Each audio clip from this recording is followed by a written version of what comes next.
कल्पना करा, तुम्ही सकाळी उठताय आणि अचानक तुमचा आवाज बंद केला जातो. ना नोटीस ना कारण, फक्त एक message, with help in India. मित्रांनो, आज नॅशनल दस्तक, पॉलिटिक्स इंडिया आणि 4 PM न्यूज यासारख्या स्वतंत्र मीडिया हाऊसेसचा आवाज व्यवस्थेने अशाच प्रकारे बंद केला आहे. ही फक्त सेन्सॉरशिप नाहीये, ही शांततेत चाललेली आवाजांची हत्या आहे आणि आजच्या व्हिडिओमध्ये आपण तेच बघणार आहोत. मित्रांनो, आपल्या भारत देशामध्ये नॅशनल दस्तक, पॉलिटिक्स इंडिया आणि 4 PM न्यूज आणि यांसारख्या अनेक प्लॅटफॉर्म्सची फेसबुक पेजेस जी आहेत ती अचानक बंद करण्यात आली. ही काही साधी एक तांत्रिक अडचण नाही आहे. मेटाने सुद्धा स्पष्ट केलं आहे, ही कारवाई भारत सरकार आणि कायदा अंमलबजावणी यंत्रणांच्या आदेशानुसार करण्यात आली आहे. याचा अर्थ स्पष्ट आहे, सोशल मीडिया कंपन्या आता केवळ प्लॅटफॉर्म नाही आहेत, तर त्या सरकारच्या कायदेशीर आदेशांच्या पालन करणाऱ्या मध्यस्थ बनल्या आहेत. इथे IT ॲक्टचा संदर्भसुद्धा येतो, विशेषतः लीगल डिमांड या संकल्पनेचा. जेव्हा सरकार एखाद्या कंटेंटला धोकादायक, भडकाऊ किंवा राष्ट्रीय सुरक्षेला बाधक मानते, तेव्हा ते प्लॅटफॉर्मला त्या कंटेंटवर कारवाई करण्यास सांगू शकते. पण इथेच वाद सुरू होतो, कारण अनेक वेळा या आदेशांची पारदर्शकता नाही आहे. जनतेला किंवा क्रिएटर्सना कळतच नाही आहे नेमकं काय नियम त्यांनी तोडला आहे. पण ही काही पहिली वेळ नाही आहे. याआधीसुद्धा अनेक मीडिया प्लॅटफॉर्म्सवर, उदाहरणार्थ Xवर अनेक accounts with held in India करण्यात आले आहे, म्हणजे बॅन करण्यात आले. यामध्ये पत्रकार आणि कार्यकर्ते संदीप सिंग असतील, RJ मनीष असेल, डॉक्टर रंजन हसन यांचाही समावेश आहे. एवढंच काय, तर महाराष्ट्रातील जे प्रसिद्ध शिक्षक आहेत विठ्ठल कांगणे सर यांचंही इंस्टाग्राम अकाउंट बंद करण्यात आलं आहे. एकच मेसेज दिसतो, तो म्हणजे account withheld in India in response to a legal demand. कोणत्या लीगल डिमांडबद्दल आपण बोलता आहात माहीत नाही.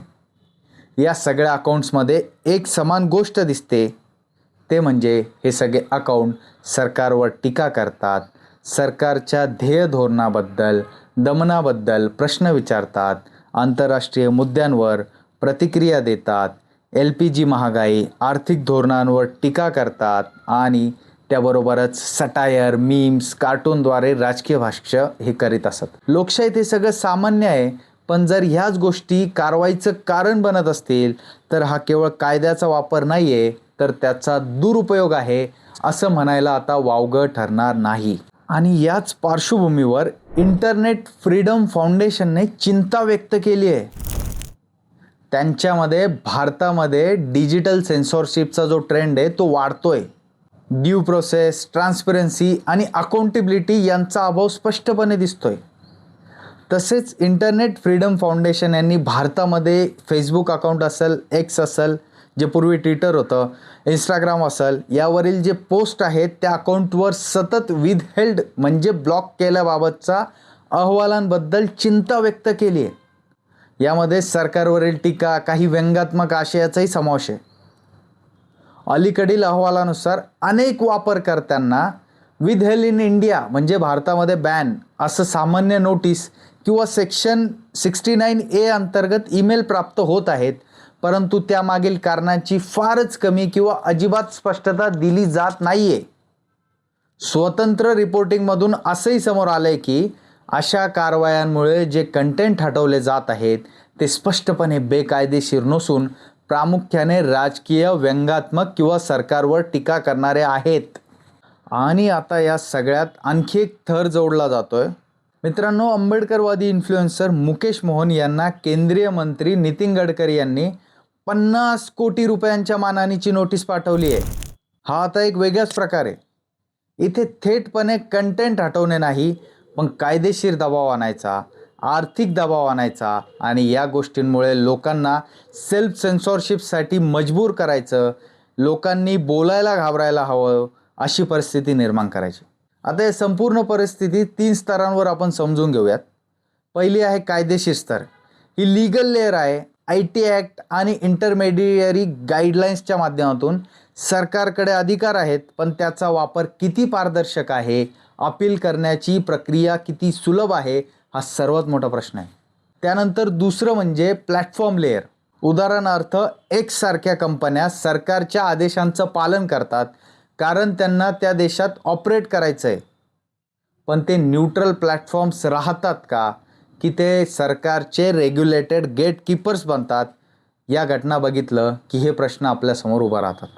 आता यानंतर तिसरं जे आहे ते म्हणजे सामाजिक आणि राजकीय स्तर. पॉलिटिकल अँड सोशल लेअरमध्ये जेव्हा टीका करणारे आवाज सतत टार्गेट होतात तेव्हा नरेटिव्ह कंट्रोल हा मुद्दा पुढे येतो. याचा परिणाम अल्टरनेटिव्ह मीडियावर दबाव, स्वतंत्र पत्रकारितेवर परिणाम आणि लोकशाहीमध्ये संवाद कमी होणं.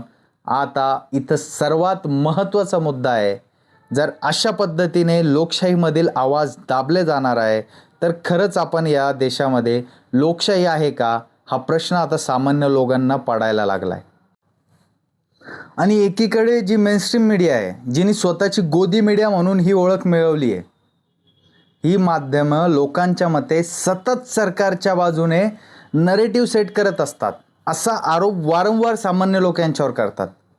TRP असेल, ॲक्सेस असेल, पॉलिटिकल प्रॉक्झिमिटी या सगळ्यामुळे काही चॅनल्सवर एकाच बाजूचं चित्र दिसतं. ही टीका नवीन नाही आहे. दुसरीकडे national Dastak, Molitics India, 4 PM news सारखी अल्टरनेटिव्ह प्लॅटफॉर्म्स लोकांनीच उभी केली आहे कारण त्यांना वाटलं की त्यांचा आवाज मुख्य प्रवाहात ऐकू येत नाही.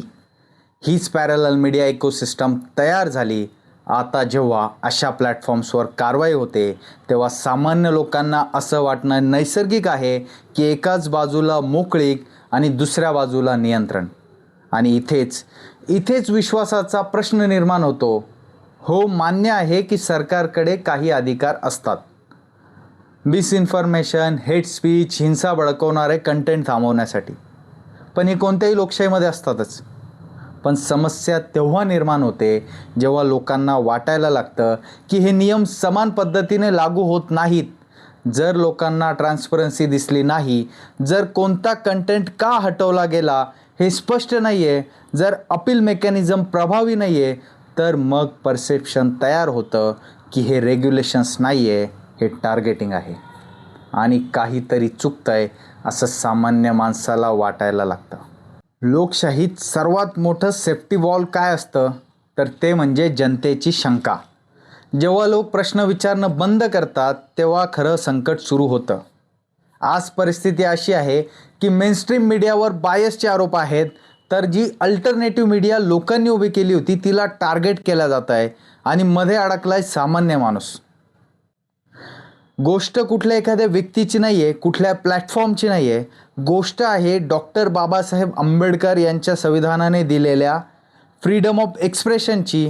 गोष्ट आहे आजपर्यंत या देशातील अनेक महापुरुषांनी संघर्ष करून मिळवलेल्या लोकशाहीची. गोष्ट आहे तुमची आणि आमची, आपल्या अभिव्यक्तीची, आपल्या देशाच्या स्वाभिमानाची, सन्मानाची आणि अभिव्यक्तीची. धन्यवाद.